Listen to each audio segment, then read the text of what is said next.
आज आपण या ठिकाणी तुम्हाला इंग्रजी शिकण्यासाठीची जी सोपी रचना आहे ती शिकणार आहोत।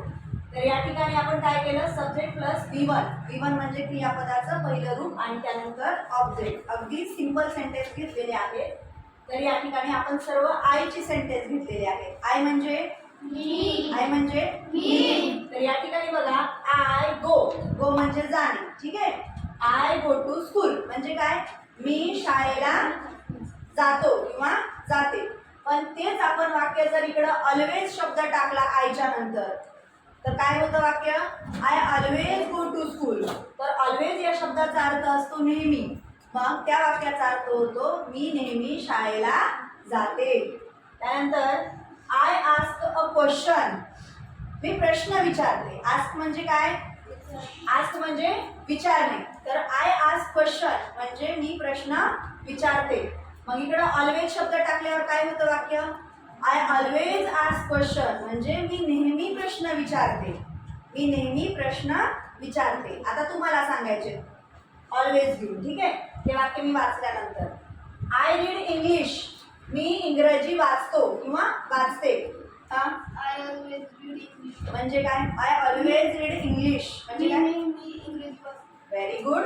त्यानंतर आहे I exercise in the morning म्हणजे मी सकाळी व्यायाम करतो किंवा करते।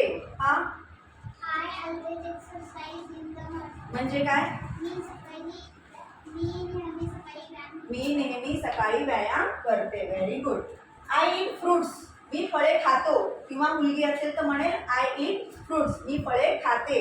I always eat fruits I always eat fruits म्हणजे मी फळे, आय ऑलवेज ईट फ्रुट्स म्हणजे मी नेहमी फळे खाते।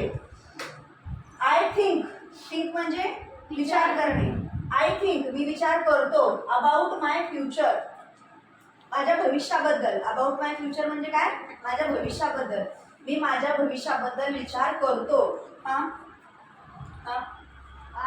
I always think about my future. Very good. I always think about my future म्हणजे मी माझ्या भविष्याबद्दल नेहमी विचार करतो। I drink juice in summer, summer म्हणजे इन समर म्हणजे उन्हाळ्यात, ड्रिंक म्हणजे पिणे, ज्यूस म्हणजे रस किंवा आपण ज्याला ज्यूसच म्हणतो।